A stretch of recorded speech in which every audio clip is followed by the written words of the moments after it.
sécurité d'accéder au tribunal. On interdit à mes militants d'accéder au tribunal. Au même moment, on permet aux plaignants de venir avec sa sécurité et avec ses militants.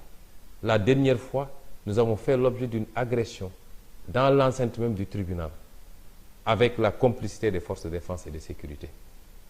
Comment voulez-vous qu'un citoyen aille répondre dans ces conditions? Et pire encore, que la justice soit complice de ces agissements. Parce que lorsque je me suis présenté devant le juge, avec des habits déchirés, où il y avait les traces des produits dont j'avais été aspergé, le juge a refusé d'en tenir compte pour vouloir coûte que coûte retenir l'affaire, or même que mes avocats n'avaient pas pu encore accéder au dossier. Ce n'est plus de la justice, c'est du banditisme judiciaire. Et c'est pourquoi j'ai pris la décision, toujours dans le cadre de ma campagne de désobéissance civique, de ne plus collaborer avec cette justice. Si la justice, si l'État ne peut pas nous garantir le minimum de sécurité pour pouvoir nous rendre à une convocation qui, somme toute, devait être ordinaire, je ne me présenterai plus devant cette justice pour répondre à quoi que ce soit.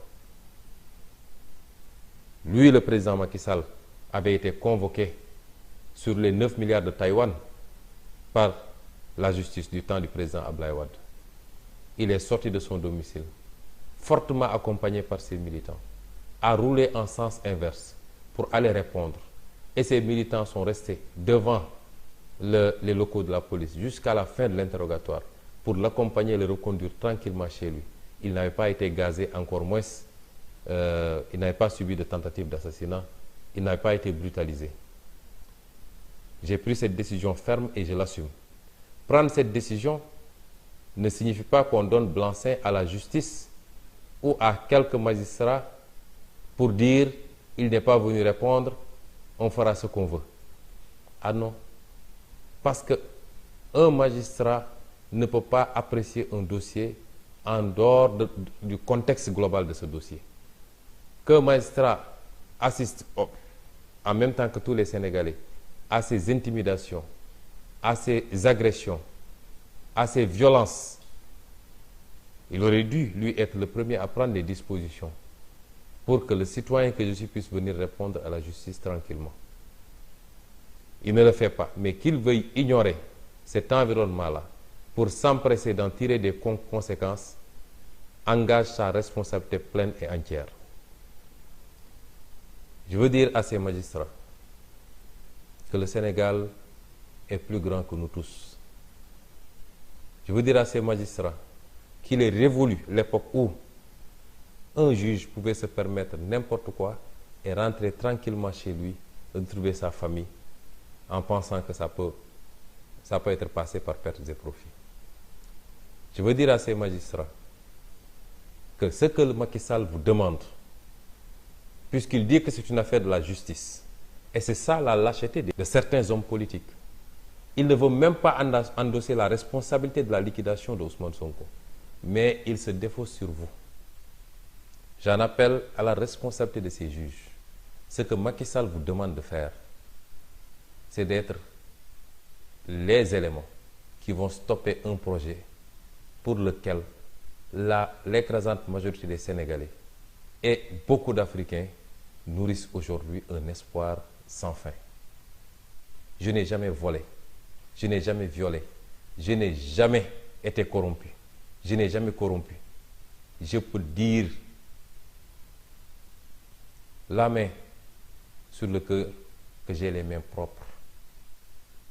Et vous, magistrats, particulièrement vous, les 3 juges qui devraient siéger, le président Macky Sall vous dit, c'est à vous de stopper aujourd'hui ce projet en décrétant l'inéligibilité de M. Ousmane Sonko. C'est une grosse responsabilité que vous avez.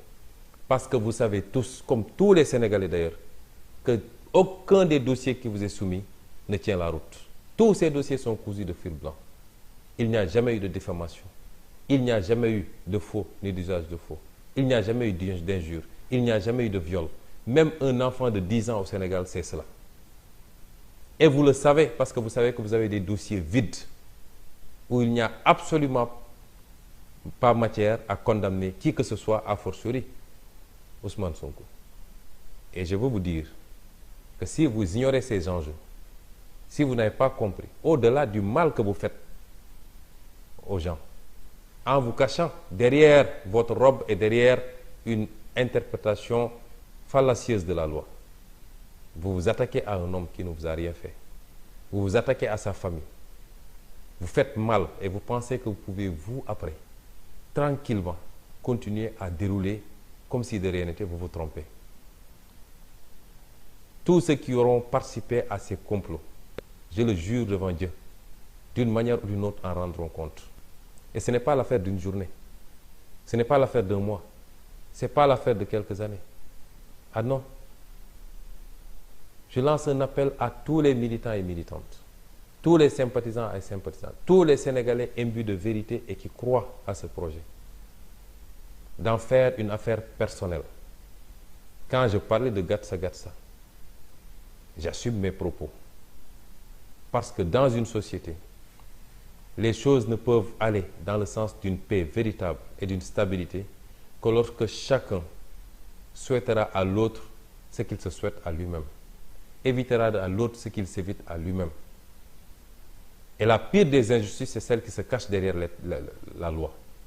Et c'est pourquoi j'en appelle à tous les militants et les militantes, tous les sympathisants, tous les Sénégalais, à faire front et à se battre avec tous les moyens dont on dispose pour que les gens comprennent que nous avons tous les mêmes droits dans ce pays et qu'il ne relève pas d'un magistrat, quel qu'il soit, d'aller se cacher derrière une responsabilité que le peuple lui a conférée pour servir le peuple, pour rendre la justice au nom du peuple.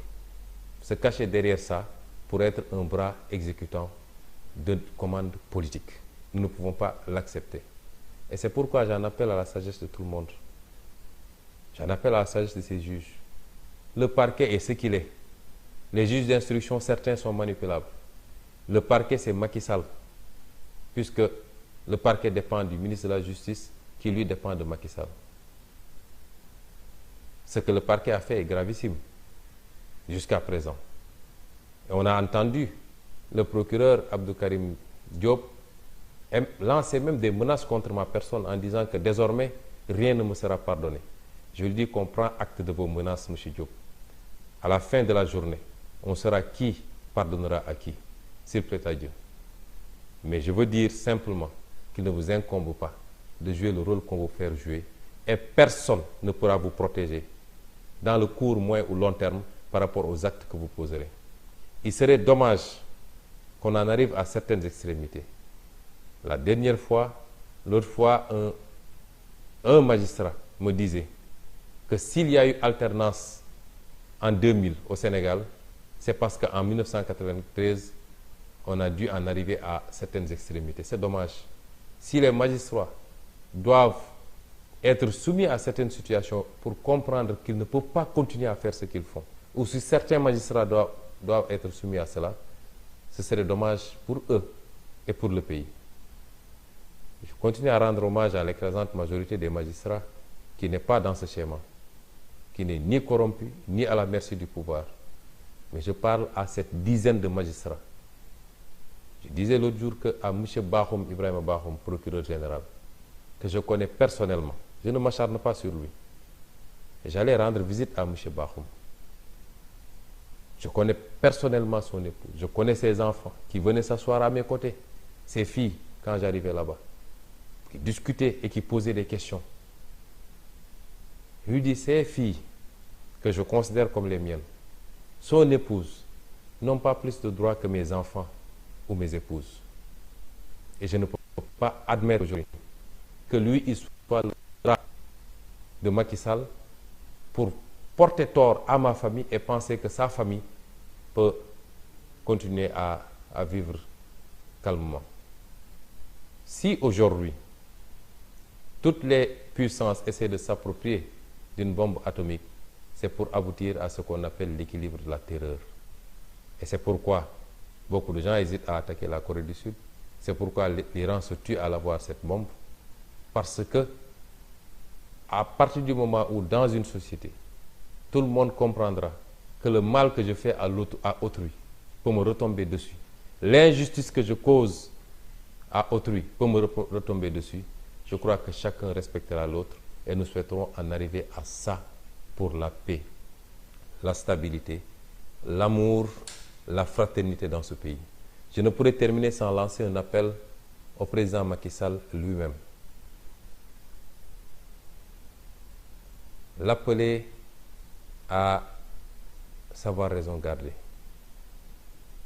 Rappeler à recouvrer sa lucidité. Le pouvoir n'est pas éternel. Aucun pouvoir n'est éternel. Après le pouvoir, il y a une vie. Le président Issoufou est tranquillement chez lui au Niger.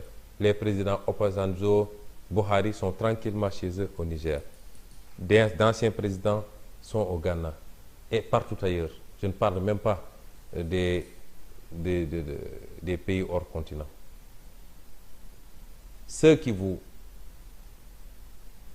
font croire aujourd'hui que vous pouvez vous permettre ce que vous voulez faire sont vos premiers ennemis.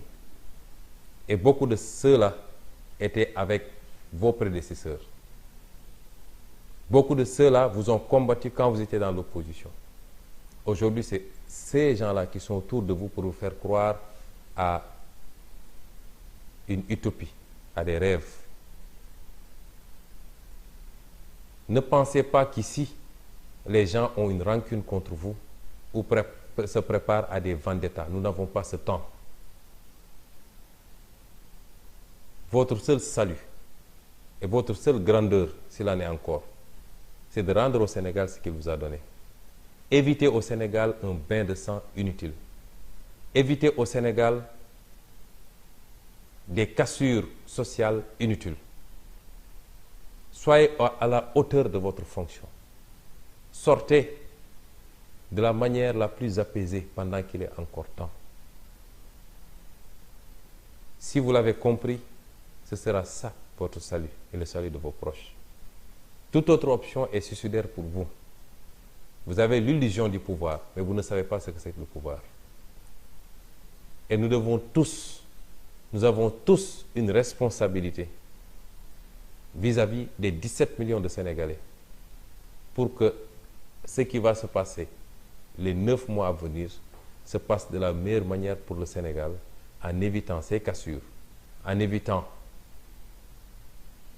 des morts d'hommes, en évitant des blessures, en évitant de pousser le pays dans des situations que nous ne souhaitons pas, que nous avons vues ailleurs en Afrique.